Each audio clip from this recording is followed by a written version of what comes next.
Une question assez récurrente nous est souvent posée lorsque l'on parle de royalisme. Quel type de monarchie voulons-nous ? Absolue, de droit divin ou constitutionnelle ? Si nous répondons directement constitutionnel, alors c'est le soulagement pour l'interlocuteur qui se réfère directement à la monarchie anglaise ou espagnole. Mais si on répond qu'elle sera par tradition de droit divin, alors, dans un réflexe totalement pavlovien, les sourcils de notre interlocuteur se froncent et un profond sentiment de rejet instinctif se fait ressentir. L'interlocuteur rétorquera ensuite que la monarchie de droit divin n'a plus raison d'être. C'est un retour en arrière. Personne à ce jour ne voudrait d'une telle monarchie. C'est obsolète. Cela donnerait une mauvaise image. C'est une cérémonie anachronique, n'ayant plus sa place au XXIe siècle, etc. Il est vrai qu'à l'heure actuelle, dans une France totalement déchristianisée, un tel réflexe peut se comprendre. Sachant d'autant plus que l'anticléricalisme des républiques successives depuis 1792 y est pour beaucoup dans cette déchristianisation et le rejet du sacré. Pourtant, au-delà de l'aspect purement religieux de la cérémonie du sacre, ainsi que de l'irreligion de la grande majorité des Français d'aujourd'hui, le sacre offre une contrepartie plutôt avantageuse, politiquement parlant.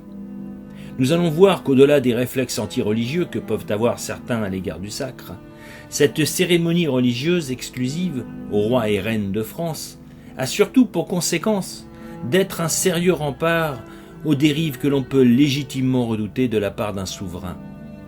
Pour mieux comprendre ce phénomène, prenons comme exemple le cas de Bonchamp, qui était un général vendéen durant les guerres de Vendée.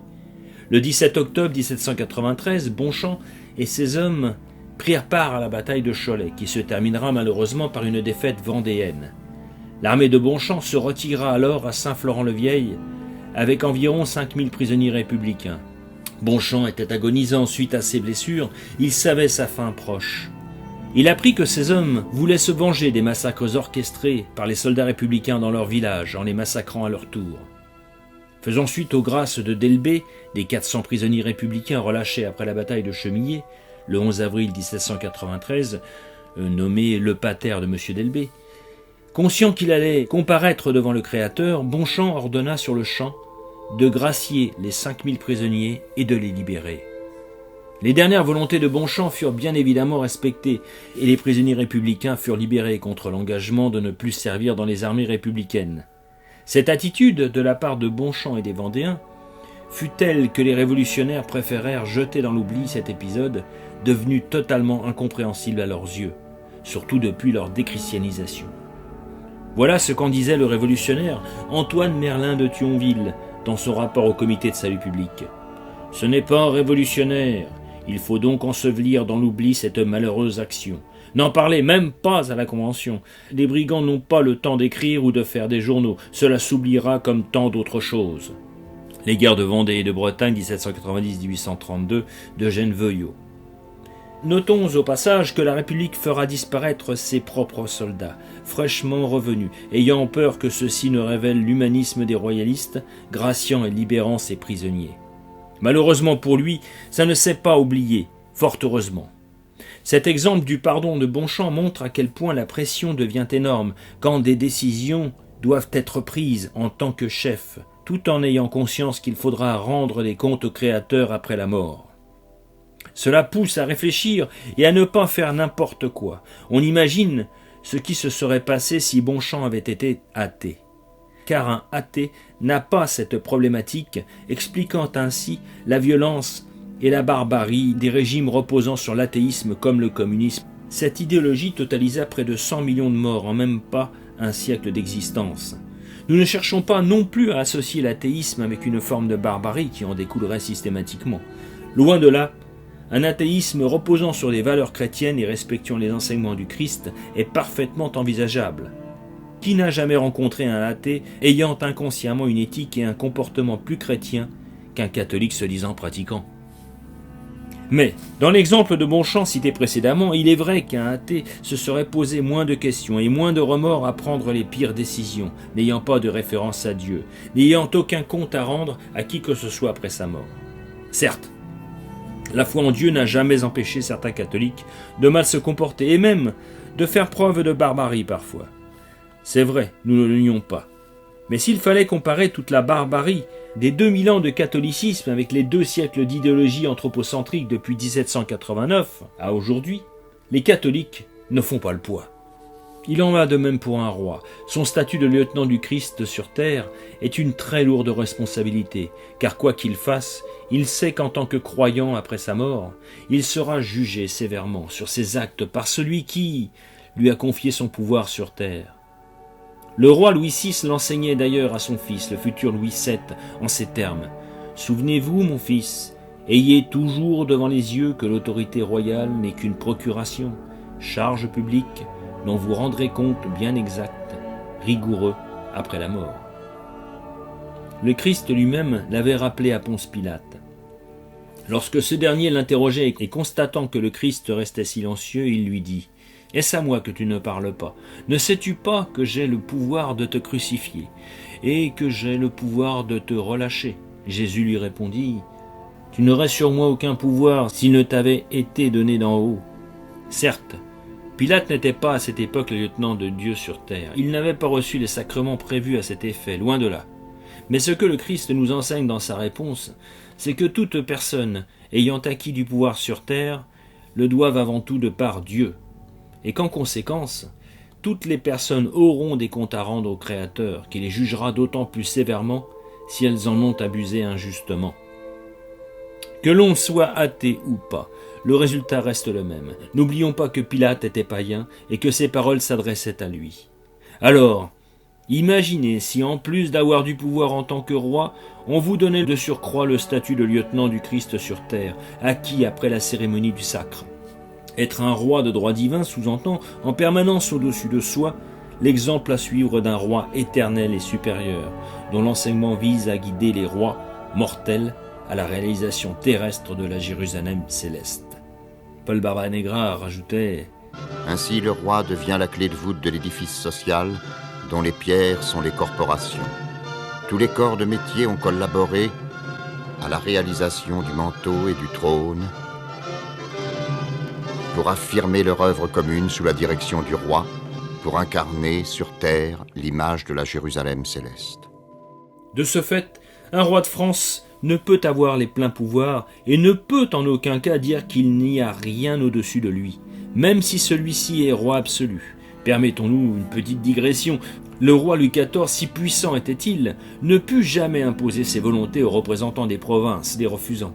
Alors qu'un président, avec l'article 16, possède les pleins pouvoirs lui permettant, comme en 62, de fusiller des officiers dans les fossés de Vincennes, et cela sans état d'âme. Car le pire serait justement d'avoir un roi non-croyant accédant au trône sans cérémonie du sacre, pour ceux qui craignent que le statut de lieutenant du Christ sur terre puisse pousser les rois à se prendre pour Dieu. C'est au contraire l'inverse qui s'observe. Le statut de lieutenant du Christ traduit justement la soumission des rois au Christ roi. S'ajoutant à cela que se prendre pour Dieu dans la religion catholique, c'est commettre un sérieux blasphème, donc inenvisageable. Il n'y a que l'athéisme ou le paganisme qui peuvent susciter un risque de développer en soi un sentiment d'appartenance ou d'incarnation à un être supérieur au commun des mortels. Cela explique entre autres ce phénomène du culte de la personnalité des principaux chefs des régimes totalitaires du XXe siècle, anticatholiques de surcroît. Bref, le manque d'humilité par excellence. Cela explique aussi l'attitude d'un certain Mélenchon, qui dans sa logique puérile d'adepte des loges maçonniques, n'a pas hésité à qualifier sa personne de sacrée du fait de son statut de parlementaire lors de sa perquisition en 2018. République et en dignité, regardez ça, ma personne est sacrée. La République, c'est moi! Pauvre République. D'ailleurs, un de nos rois s'est essayé à ce petit jeu-là, malgré son sacre à Reims. Il s'agit de Louis XIV. Même s'il admettait qu'il n'était que le lieutenant du Christ sur terre, l'influence pagano-romaine issue de la Renaissance imprégna en lui une vision teintée d'une forme de déification de son statut de roi, et se traduisant par son titre célèbre de roi soleil. Et c'est malheureusement Louis XVI qui en fera ensuite les frais, ce qui démontre bien la dangerosité pour une dynastie royale catholique de se prendre pour Dieu, si solaire soit-il. Avec Jeanne d'Arc, le sacre prend une dimension qui va au-delà de la simple personne du roi. Après sa victoire à la bataille d'Orléans, le projet d'aller reconquérir la Normandie avait été proposé par les capitaines de guerre qui l'entouraient. Jeanne s'y opposa, et voici comment elle le justifia. Ce n'est pas en Normandie qu'il faut aller, c'est à Reims, pour faire sacrer le roi. Voulez-vous savoir la raison de cet avis? La voici. Aussitôt que Charles VII sera couronné et sacré, la puissance de ses adversaires ira toujours en diminuant. Et finalement, ils ne pourront plus nuire ni à nos princes, ni à son royaume.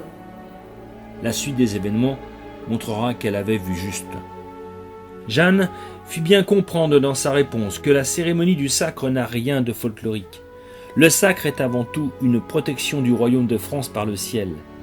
Le journaliste contre-révolutionnaire Pierre Virion écrivait « Le royaume de France, en effet, n'appartient pas au roi, et cela est juridiquement vrai. Celui-ci ne le possède pas en propriété. Il a seulement un droit d'accession à la couronne par ordre successif de primogéniture. Le royaume est un bien de Dieu qui en possède le haut domaine, et c'est en conséquence de ce domaine suzerain, parce qu'il est le droiturier seigneur, c'est-à-dire celui dont découlent tous les droits qu'il en concède à Charles la royauté.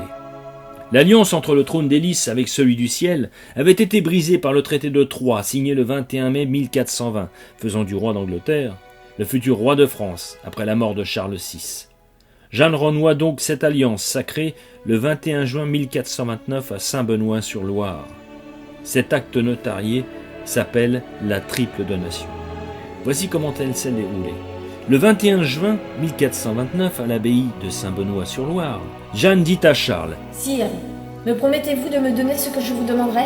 Le roi hésite, puis consent. « Sire, donnez-moi votre royaume. » Le roi, stupéfait, hésite de nouveau, mais, tenu par sa promesse, et subjugué par l'ascendance surnaturelle de la jeune fille, « Jeanne, lui répondit-il, je vous donne mon royaume, première donation. » Ainsi, en vertu de cet acte, Jeanne a été, quelques instants, seulement, sans doute, mais très réellement, reine de France. Cela ne suffit pas.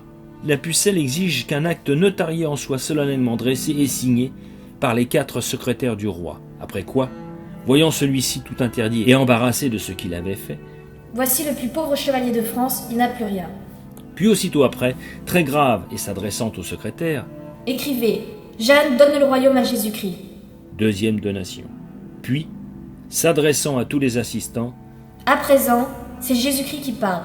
Moi, Seigneur éternel, je donne la France au roi Charles. » Troisième donation. Cette triple donation annula littéralement le traité de Troyes, plus que ne le fera le sacre de Charles VII le mois suivant à Reims. Elle avait aussi pour objectif de rappeler que le vrai roi de France, c'est le Christ lui-même, le Christ roi de France. Nos rois, depuis Clovis, ne sont que ses lieutenants. Jeanne, dont le village natal a pour nom Don Rémy, en référence justement à Saint Rémy, dont il est consacré, avait bel et bien pour mission de rappeler la vocation divine de la France en plus de la sauver. Le comte de Chambord ira aussi dans le sens de la triple donation lorsqu'il déclara à Albert de Mun, le 20 novembre 1878, « Il faut que la France soit sauvée, que Dieu y entre en maître pour que j'y puisse régner en roi. » C'est d'abord Dieu, le Christ roi, et ensuite le roi son lieutenant. On ne peut œuvrer efficacement au retour de la monarchie en France que si l'on prend en considération sa dimension religieuse. Voilà pourquoi bien des mouvements royalistes sont restés totalement inefficaces, car ils eurent souvent cette fâcheuse tendance à considérer le royaume de France qu'en fonction de ce que leur orgueil leur dictait. Avec le vieux maître agnostique de Martigues, la monarchie n'avait qu'une dimension purement politique et institutionnelle. La religion n'avait pour lui qu'un rôle purement politique dans la gestion de l'ordre dans la société. Au sujet du droit divin, il écrivait « À d'autres le vieux droit divin, solennel, sottise des courtisans inintelligents du passé. » Charles Maurras dans Le Soleil du 1er juillet 1900. On aurait pu s'attendre à mieux de la part d'un royaliste, mais, sachant qu'il était agnostique, rien d'étonnant. Au fil du temps, il rentrera plus dans les détails en expliquant ce qui signifiait clairement pour lui cette notion de droit divin. Dans l'Action française du 26 janvier 1942, il exposa ce que signifiait pour lui le droit divin. Tous les droits sont divins. L'autorité politique du roi de France était divine, comme celle du père, comme celle de la mère, comme celle du propriétaire, comme celle du locataire, de n'importe quel détenteur de n'importe quel pouvoir légitime. En somme, pour lui, il suffit juste d'avoir un tant soit peu un minimum d'autorité ou de pouvoir légitime, et c'est bon. On se demande vraiment pourquoi, pendant des siècles, nos rois se sont pris la tête à pratiquer cette cérémonie du sacre au regard de cette définition grotesque de Maurras. En 1924, un collaborateur du journal s'était exprimé également sur le sujet dans la lignée de Maurras. Il écrivait « On est patron de droit divin ou monarque de droit divin, comme on est chef de famille par droit divin, autrement dit par droit naturel. Monarchie de droit divin est synonyme de royauté établie par la nature des choses. » Avec cette définition positiviste qui coïncide parfaitement à la pensée maurrassienne, on tombe carrément dans le naturalisme, avec cette fois-ci une royauté établie par la nature des choses. Les 1300 ans de monarchie française, nous les devons seulement de par la nature des choses. On est très loin de l'esprit de Jeanne d'Arc. Comment s'étonner avec de tels propos de l'échec de l'action française à rétablir la monarchie en France ? Un corps ne vit pas sans âme. Alors, comment espérer faire revivre un royaume sans se préoccuper également de son âme ? Politique d'abord, disait le vieux maître, oui. Il est vrai que ce sont les conditions politiques qui permettront l'épanouissement et le soutien de la religion. Mais ce politique d'abord ne devrait-il pas se faire en nom Dieu ? La cathédrale de Reims est le symbole par excellence de la naissance et de l'âme de la civilisation française. Nos ennemis l'ont toujours très bien compris. C'est pour cela qu'en 1793, le révolutionnaire protestant Philippe Ruhl détruisit la Sainte Ampoule devant la statue de Louis XV et envoya les débris à la Convention à Paris. Geste certes symbolique, mais qui n'a pas pour autant désacralisé l'ampoule en question. Ce que Paul Barbanegra rappela. Le 7 octobre 1793, le révolutionnaire Ruhl, en s'attaquant aux fondements sacrés du pouvoir royal, n'a brisé sur les marches de la statue de Louis XV place Royale que l'objet, sans comprendre que la mémoire de l'arbre de Jessé, présente dans l'huile sainte, ne pouvait être effacée. On devine très certainement qu'aux yeux de ce Philippe Ruhl, la cérémonie du sacre ne devait être qu'une solennelle sottise de courtisans inintelligents du passé. Ce sera ensuite au tour des Allemands de s'attaquer à la cathédrale des Sacres. Le 19 septembre 1914, ils entreprirent le bombardement méthodique de la ville de Reims, mais aussi de sa cathédrale. Cette attitude de la part de l'armée allemande suscita bien des indignations chez beaucoup de personnalités françaises, entre autres Maurice Barrès qui dans l'Écho de Paris écrivait « Il s'acharne à cette minute sur le lieu où de barbares nous fûmes nommés Français, où nous fûmes sacrés comme les héritiers légitimes des antiques civilisations. Ils veulent nous atteindre à notre source même et nous frapper symboliquement dans notre racine. » Maurice Barrès dans l'Écho de Paris du 21 septembre 1914. Oui, Maurice Barrès a raison. Même si c'est Paris la capitale de la France, c'est bel et bien à Reims que son cœur bat. Le tout dernier sacre de notre histoire date de 1825. Il s'agit du sacre de Charles X. Nous passerons outre la parodie de sacre du Petit Corse, avorton de la Révolution dans la cathédrale Notre-Dame de Paris. Avant Charles X, Louis XVIII n'avait pas été sacré à Reims, suite à des problèmes de santé. Dans la charte constitutionnelle du 4 juin 1814, on pouvait y lire dans l'article 74 « Le roi et ses successeurs jureront, dans la solennité de leur sacre, d'observer fidèlement la présente charte constitutionnelle. » Le sacre était donc bien mentionné, mais cette charte fut également la faiblesse du renouveau monarchique en ce début du XIXe siècle. Pierre-Henri Caron, dans son « L'État contre l'esprit » écrivait « C'est à la Restauration que la France doit l'institution du parlementarisme, d'où l'aveu du secrétaire du Grand Orient Bazot.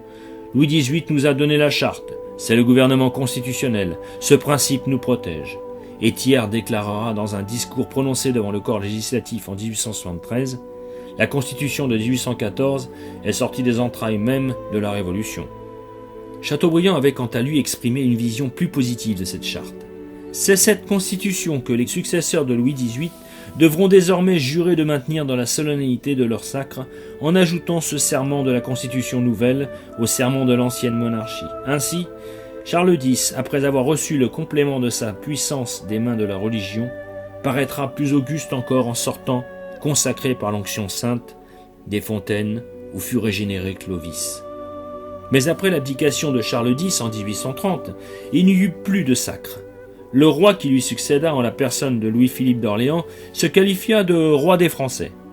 La monarchie de la Restauration avait cruellement perdu de sa force. Elle n'était plus que l'ombre d'elle-même avec Louis-Philippe d'Orléans.